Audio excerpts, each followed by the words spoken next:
Cette chronique équipement vous est présentée par le Trio Hockey, Sport Rousseau, Hockey Expert et l'entrepôt du hockey. Bonjour à tous, c'est Pierre Gervais, en compagnie d'Éric Dupont, spécialiste en équipement de hockey. Lors des 2 dernières semaines, on a parlé de patins. Cette semaine, on parle de bâton, qui est aussi très important, c'est un univers fascinant. Éric, ça passe. Pierre, moi, je suis vraiment excité cette semaine. Écoute, j'aime beaucoup parler de patins. Je suis fasciné par le monde des patins. Puis avec la technologie qui a beaucoup évolué depuis 10 ou 15 ans, ou depuis tes 35 ans de carrière. Mais l'univers des bâtons est un on pense que la technologie va arrêter d'évoluer, mais c'est tout à fait le contraire qui se produit. Puis on est tous surpris par ce que des fournisseurs comme Bauer, donc, c'est vraiment un bon segue pour le premier bâton que je veux parler. C'est le Bauer Agent, qui est un bâton édition limitée que Bauer sort une fois par année. Dans le passé, on avait des bâtons ADV qui étaient reconnus pour le noir et vert. Puis cette année, avec les ADV de l'année passée, on pensait que Bauer avait vraiment atteint le summum de la technologie, de la légèreté. Mais écoute, cette année, le Agent, qui est en quantité limitée, comme j'ai mentionné, il arrive à 335 grammes. 335 grammes, c'est environ un 30 ou 35 grammes de moins que les bâtons qui étaient les plus légers sur le marché en 2022. On peut dire 30-35 grammes, il n'y a rien là, mais dans l'univers des bâtons, 35 grammes, c'est vraiment une très, très grosse différence. Moi, je trouve ça absolument incroyable, l'évolution là-dedans des bâtons, depuis que les premières années avec Canadiens ou dans le hockey, il y a des 44 ans. Ça part des bâtons de bois, ensuite c'était des bâtons en aluminium. Ensuite, les bâtons en composite sont arrivés, puis ça n'avait rien à voir avec ces bâtons-là d'aujourd'hui. Moi, je me demande, ça va arrêter où? Tu sais, à un moment donné, autant des bâtons que des patins, que des gants, que tout ça, c'est de plus en plus léger et de plus en plus performant. À un moment donné, il va y avoir un plafond, un seuil, j'imagine. Bien, c'est ça c'est drôle. J'ai posé la question à des gens chez Bauer cette année, puis on me disait que on n'est pas encore arrivé au bout. Ils découvrent tant des nouveaux produits, comme le Bauer Agent qu'on vient de discuter. Il est fait avec un produit qui s'appelle du boron. Puis du boron, c'est une matière qui est très, très, très dispendieuse, qui est intégrée en petites parties dans le bâton, donc qui fait en sorte qu'il est beaucoup plus léger et aussi durable que les bâtons précédents. Mm-hmm.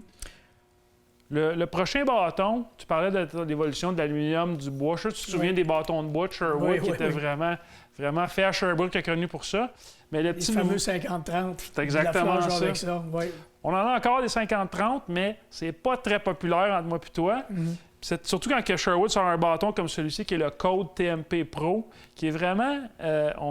évidemment, on était à des années-lumière du 50-30, ou du même du 99-50, qui était très populaire aussi.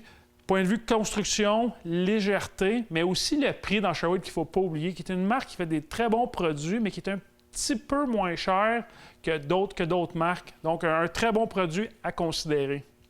Effectivement. Puis Sherwood, moi, ce que je peux un petit peu leur reprocher, c'est que, puis je connaissais bien les gens de Sherwood à Sherbrooke, là, puis ils ont tardé beaucoup. Ils ne croyaient pas au nouveau bâton en composite. Ils continuaient à croire aux bâtons en bois. Ils ont tardé à embarquer dans les bâtons en composite, les nouveaux bâtons, puis finalement, sont embarqués puis sont rendus au même niveau que tous les autres. Tout à fait. Ils ont perdu beaucoup d'années là-dessus. Oui, tout à fait. Là, ils sont rendus au même niveau que les autres. C'est un très bon bâton. Exactement.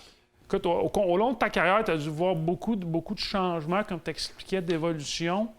Mais dans une année, un joueur, combien de bâtons pouvait-il passer environ un bâton composite dans les dernières années? Bien, les bâtons composites, comparativement aux bâtons en bois, on pense que ça dure tout le temps, mais à un moment donné, les joueurs, à force de faire des lancers, ils perdent un petit peu de leur vélocité, leur dureté, ainsi de suite. Puis les gars le disent, après tant de lancers, à un moment donné, ils viennent, c'est pas le même feeling. Puis aussi, les bâtons en composite, comparativement aux bâtons de bois, c'est qu'à un moment donné, à force de manger des coups dessus, ils se forment une petite craque dedans qu'on ne voit pas à l'œil nu.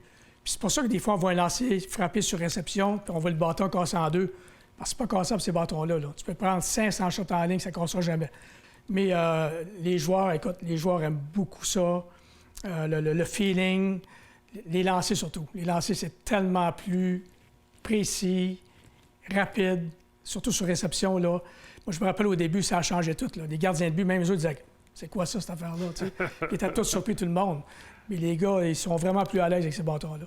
Mais quand tu parles de tir plus précis avec le composite depuis une couple d'années, je suis 100% d'accord avec toi, ça fait toute la différence. Puis, cette année, on a un nouveau produit en magasin qui s'appelle ResTech. C'est un enduit, c'est comme un collant qui est sur la palette, qui est un petit peu rugueux, comme un genre de papier sablé. D'ailleurs, Zdeno Chara, l'ancien joueur de la LNH, est l'un des investisseurs de cette compagnie-là. C'est un produit qui vient de son pays natal. Puis, ça améliore la précision des lancers de quelques pourcentages, mais ça peut faire toute la différence dans un match. Comme je disais, ResTech, c'est un collant qu'on appose des deux bouts de la palette.